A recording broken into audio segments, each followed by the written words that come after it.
السلام عليكم ورحمة الله. عايزين النهاردة نختار الكرنب بتاعنا بطريقة صح جدا. أول حاجة هنجيب الكرنبة تكون خفيفة، ما تكونش تقيلة قوي علشان ما تكونش مكتومة والورق ماسك في بعضه، تكون شكلها مستدير. وكمان نعرف عشان نعرف نفككها، وتكون في فترة الشتاء علشان ده أحسن كرنب، بيبقى طعمه مسكر جدا ولذيذ ومش مجلد ومفيش فيه عروق كتير. هنختار الكرنبة تكون لونها فاتح طبعا علشان تبقى طعمها حلو وتبقى ورقها ابيض. وكمان ما تكونش الورق بتاعها مخرم علشان ما يكونش فيه حشرات اكله نص الورق معانا ويهدر مننا، ولا كمان يكون الورق مصفر علشان ده كده الكرنبة ما بتكونش طازة وفريش. وكمان ما نجيبهاش تكون فيها ورق محروق، يعني طروف الورق كده، الاطراف بتاع الورقه تبقى مسوده كده وشكلها مش لطيف، دي هتهدر معانا كتير. هنبتدي نشيل الكام ورقه الخارجيين للكرنبه، وبعد كده نقور حوالين الراس بالسكينه كده، نلف حواليها لحد ما تخرج معانا بالشكل ده. بعد كده بنفكك من الكرنبة الورق اللي احنا شايفين الكرنبة معايا ما شاء الله تبارك الرحمن، حلوة جدا مستديرة. لونها فاتح من جوه، يعني الكام ورقة اللي بره بس الخارجيين هما اللي كانوا خضر. وهنبتدي نخرج الورق بالراحة على مهلنا. شايفين الورقة بتطلع معايا اللهم بارك، عاملة كده زي ورق الفطير المشلتت، شكلها تحفة جدا اللهم بارك. هنبتدي نفكك ورقة ورقة، بنقلب الكرنبة من ورا كده، نشوف اتجاه الورقة رايح فين ونمسك علشان نعرف نخرجها كويس وما تهدرش وتتكسر معانا. هنشيل بس القلب اللي جوه ده اللي احنا مش بنستخدمه، ونبتدي نشوف اتجاه الورقة ونشد من عند العرق اللي تبع الورقة، وما نمسكش الورقة من عند الورق خالص علشان ما تتقطعش مننا. بنشدها من عند العرق، بنخبط بس خبطتين كده على الورقة وهي على الكرنبة وهي واقفة على سيفها كده علشان الورق يتفكك معانا وتطلع سليمة بالشكل ده. ما شاء الله كرنبة لما بتختاريها صح وتكون خفيفة ما بتكونش مكتومة، والورق بتاعها بيبقى سهل التفكيك وما بيكونش معقرب في بعضه كده وماسك، فبتسهل عليكي جدا التفكيك بتاعها. هنوصل لمرحلة معينة انا هفضل افكك لحد ما يبقى صعب ان انا افكك الكرنب. بشوف اتجاه الورقة زي كل مرة وابتدي اسحب العرق بتاعها، بنلاقيها طلعت وكمان اللي بعدها طلعت كمان زي ما احنا شايفين. بحطهم في قلب بعض كده علشان لما اجي اسلق بعد كده بسيب الجزء اللي قلب الكرنبة ده كله على بعضه زي ما احنا شايفين. مش هفكك بعد كده لان انا الحلة عندي كبيرة وهقدر احط فيها قلب الكرنبة كله مرة واحدة علشان ما افضلش افكك فيه ويتهدر مني. دي اول كرنبة اللهم بارك، الورق بتاعها ابيض جدا وزي الفل. وكمان خرجت الورق اللي قبل كده اللي هو الفاتح شوية، وكمان الورق الاخضر خالص.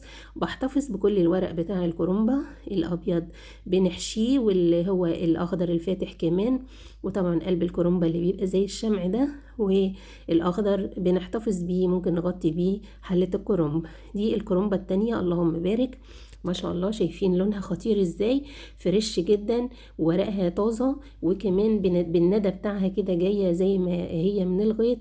ما شاء الله ورقها نضيف مفيش فيها اي تخريمات ولا ورقة صفرة ولا ورقة محروقة ولا فيها اي حشرات ولا حاجة، نضيفة وزي الفل. بشيل برضو العروق بتاعتها كده من على الوش او كام ورقة خضر زي ما احنا شايفين اللهم بارك. وبعد كده ببتدي اشوف اتجاه الورقة فين، افكك واحدة واحدة.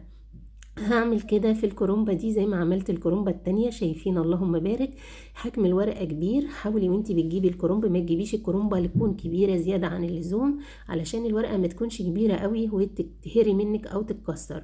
اللهم بارك الورقة معايا هنا حجمها ما شاء الله حلو، لاني اخترت الكرومب مقاسه متوسط كده حلو ولونه خطير وفاتح، وكمان كرومب الشتاء معسل جدا بيبقى كده كأنه شارب مية بسكر اللهم بارك. الورقة بتاعتي خفيفة وبترمي ما شاء الله لفات كتير في المحشي، وكمان الكرنبة الواحدة بتعمل لك حلة كبيرة جدا او حلتين متوسطين ما شاء الله لا قوة الا بالله. طعمه حلو علشان بيبقى شارب من مية الشتاء، واحنا عارفين كل خضار الشتاء بيبقى طعمه لذيذ ومسكر، زي القلقاس، زي البسلة، الحاجات اللي بينزل عليها المطر دي سبحان الله بتبقى طعمها لذيذ جدا ومختلفة تماما عن خضار الصيف. هنبتدي طبعا انا حاطه الميه على النار، طلعت قلب الكرنبه كده بالشكل ده وسايبه الميه على النار تغلي في حله كبيره. دايما وانتي بتسلقي الكرنب حطي اكبر حله عندك علشان تبقى تنجز معاكي، وتحطي كل مره اكبر عدد من الورق. وبعد كده سبت طبعا قلب الكرنبه زي ما احنا شايفين عشان احطه على بعضه، شلت بس الجزء اللي بيبقى جواها اللي بيسموه الوزه، شوفوا انتوا بتسموه عندكم ايه. وده شكل الكرنب بعد ما فككته. تقدري تجيبي اي كميه بقى، انا جبت المره دي كرنبتين، وان شاء الله في مرات تانية هبقى اجيب تاني. الحله بتاعتي على النار فيها ميه بتغلي، رميت فيها معلقه ملح كبيره. انا بحط ميه وملح بس، ما بحطش كمون، بحس انه بيغير شكل الكرنب. طبعا احنا في كتير بيقولوا لازم نحط كمون علشان الكرنب والنفخه والقولون والكلام ده، فاوريدي احنا بنحط الكمون واحنا بنعمل خلطة المحشي، فانا شايفة ان مش لازم نحط كمون كمان في مية السلق. المية بتاعتي بتغلي، اول حاجة باخدها الكرنب الورق الفاتح زي ما احنا شايفين قلب الكرنبة، والكرنب اللي وراء قلب الكرنبة على طول، لانه بيبقى افتح حاجة، والمية زي ما احنا شايفين بتبقى معايا نظيفة وزي الفل. شايفين قلب الكرنبة نزلت بيه كله، بفضل اغطس فيه كده لحد ما المية تدخل جواه علشان يتقل ويغطس جوه المية. بسيب الكرنب معايا دقيقة واحدة وبخرجه بما انه لسه هيتفرز، فانا ما بطولش عليه قوي، لان التفريز زي ما احنا عارفين بيسوي اي خضار زيادة شوية عن التسوية اللي انتي سويتيها، كل ما بيقعد في الفريزر بيستوي اكتر. هنبتدي نجيب بقى باقي الورق، ورقتين او 3 ورقات على حسب الحلة بتاعتك، وتنزلي بيهم كده وتبتدي تقلبيها من وقت للتاني، وما تطوليش عن دقيقة على حسب لون الورقة بتاعتك. وكل ورقة ولونها ليه تسوية، يعني الورق الابيض وقلب الكرنبة ليه تسوية، ما تطوليش عليه. لما يخضر شوية بتزودي شوية، يعني او قلب الكرنبة دقيقة، الورق اللي بعدها بتسيبي دقيقة ونص، الورق الاخضر ممكن تقعدي من 2 ل3 على حسب الورقة ما تستوي. وطبعا لو انتي مش خبيرة وبالنظر كده تقدري تعرفي بصباعك كده تجيسي الورقة وتشوفي استوت ولا لأ. لو اتقطعت كده بصباعك بتبقى تمام، ده التسوية المطلوبة. نزلت بالورق الاخضر كده، يعني اللي هو قبل الاخضر على طول، وهبتدي ازود عليه في التسوية شوية علشان بيبقى محتاج تسوية اكتر من الورق الابيض. ده اخر حاجة الورق الاخضر اللي بيبقى بره الكرنبة خالص.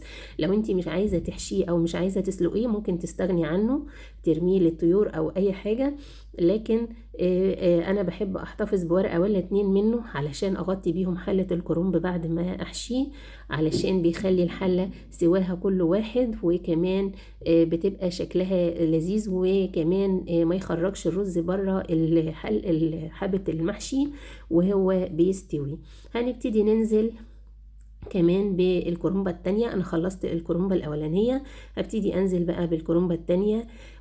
وضروري جدا وانتي بتعملي الكرنب تحاولي تفصلي كل كرنبة كده بعد ما تسلقيها على صينية. يعني انا سلقت الكرنبة الاولانية حطيت لها صينية، الكرنبة التانية جبت صينية تانية علشان ابقى عارفة ان دي كل يعني محتويات الكرنبة الأولانية. الكرنبة الأولانية يبقى فيها قلب، وفيها أخضر فاتح، وفيها أبيض، وفيها أخضر غامق.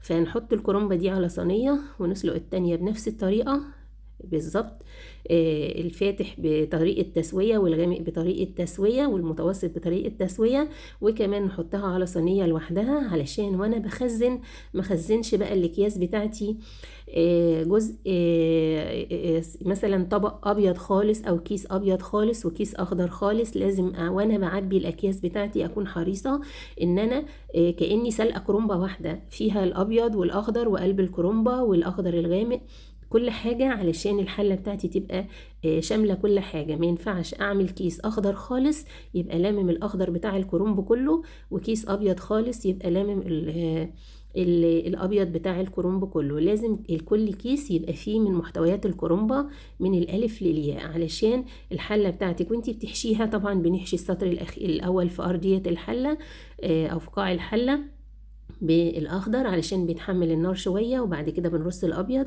وهكذا، ونختم بورقة خضراء زي ما احنا اتفقنا. انا كده بخلص تسوية الكرنب. اخر حاجة عندي الورقة الخضراء، بضغط عليها شوية في التسوية، بسيبها من دقيقتين ل3، وبجسها كده كل شوية بصباعي واقلبها على الوش التاني مرة واتنين لحد ما تستوي معايا تسوية كاملة. احنا قلنا كل التفاصيل عن الكرنب من اول ازاي نشتريه. طبعا فترة الشتاء اهم حاجة، طبعا يكون الكرنبة خفيفة، ما تكونش تقيلة عشان ما تكونش مكتومة ونعرف نفككها بسهولة، يكون حجمها وسط، ما تكونش كبيرة قوي ولا صغيرة قوي. كمان عشان الورق لازم يكون ابيض، مش مخرم، مش محروق، مش مصفر. دي كلها خطوات مهمة جدا وانتي بتشتري الكرنب. طبعا كرنب الشتاء هو الكرنب البلدي، بيبقى لذيذ، ورقه كتير، طعمه سكر، مش معرق ولا حاجة. بعد كده بقى احنا هنبتدي نقطع الكرنب بتاعنا، وطريقة التقطيع بتاعتي سهلة جدا، وبتخليكي تسلقي يعني بعد السلق بتخليكي تحشي الكرنب في لمح البصر. بتجيبي الورقة تلفيها رول حوالين نفسها، بتاخدي حتة كده من العرق بتاع الورقة، وكمان تبتدي تقسميها أجزاء متساوية قد بعض قدر الإمكان كده، علشان صوابع المحشي بتاعتك كلها تبقى مقاسها واحد وشكلها حلو كده ويفتح النفس. بحط ورقة أو ورقتين جنب بعض بعد ما أعملهم رول كده، وأقطع الجزء اللي ما بيتحشيش اللي هو العرق ده، وأبتدي أقطع الورقة مقاسات متساوية زي ما احنا شايفين، ولو في جزء زيادة شوية بشيل الزيادات، وده شكل الورق بتاعي. اللهم بارك. أسهل طريقة لتقطيع الورق وصفه وتجهيزه علشان المحشي، بتعملي بقى كل كرنبة لوحدها زي ما اتفقنا. بعد ما بتسلقيها وتحطيها على صينية، برضو بتقطعيها وتحطيها على صينية أو في طبق لوحدها، علشان وانتي بتفرزي الكرنب تفرزي كل كرنبة لوحدها من مجاميعه، يعني من الابيض ومن الاخضر ومن قلب الكرنبة زي ما احنا اتفقنا. اللهم بارك. عايزه اوريكم بعد ما بنقطع الورق، شايفين بيبقى معايا رول طويل كده بناخد منه ونحشي. انا ما بقطعوش بقى مربعات خالص، بسيبه رولات كده زي ما هو. وقت الحشي بجيب الحشوة بتاعتي او الخلطة واحطها على اول الرول، ولما الصباع المحشي بيستكفى بقطع على طول وابتدي صباع جديد زي ما احنا شايفين. هنبتدي نكمل تقطيع على نفس المنوال كده. اللهم بارك. اسهل طريقة لتفريز المحشي او تفريز الكرنب. وطبعا احنا داخلين على شهر كريم، ودي ان شاء الله تكون اول تفريزات الشهر الكريم، شهر رمضان. ربنا يا رب كده يجعله شهر مبارك على أمة محمد أجمعين، وكل سنة وانتم طيبين يا حبايبي وبخير وفي صحة وسعادة، ودايما متجمعين مع أهلكم وأحبابكم، ودايما كده في كل خير وفي كل سعادة. هنبتدي نقطع بقى الكرنبة الأخضر. دخلنا بقى في الورق الأخضر شوية، وزي ما احنا شايفين اخر حاجة بقى الورق الاخضر خالص اللي انا بحب احطه فوق حلة المحشي. اللهم بارك.